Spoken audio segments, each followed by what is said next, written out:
What is the kirpan? Hi, my name is Dr. James Holt, and the kirpan is a sword which forms one of the 5Ks of Sikhism. So Khalsa Sikhs or Amritdhari Sikhs will wear the kirpan. It refers to a sword once used by the Khalsa to fight against the unjust rulers of different places and also on behalf of the oppressed. It is to be used only in self-defense.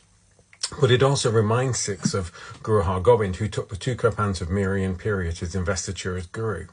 It reminds Sikhs of the temporal and the spiritual, the need to be a saint soldier. Most Sikhs only wear a small decorative kirpan because of the laws of some countries, which restrict the size of knives and swords that can be carried. But it also reminds Sikhs that they should fight for those who are less fortunate. The issue of wearing the kirpan in the UK didn't raise the same issues as the wearing of the turban as early on as the wearing of the turban, perhaps because of societal norms or the lack of visibility of many kirpans when worn. In 1979, with the support of the government, it was agreed that British Airways would allow Sikhs to wear kirpans on its flights.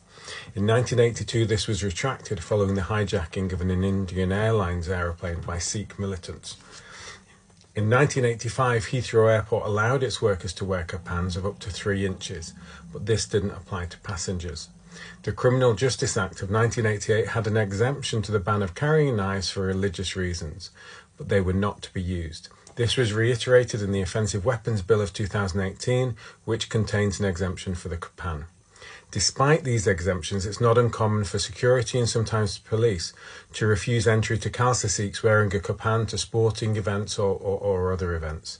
Usually these misunderstandings are resolved quickly when checks are made about the allowance of kirpans for Khalsa Sikhs, but it also shows a need to further educate those in positions of authority and also the wider public. The wearing of the kirpan on aeroplanes in a post-9/11 world is much more complex, often depending on the airline, the destination and the originating airport.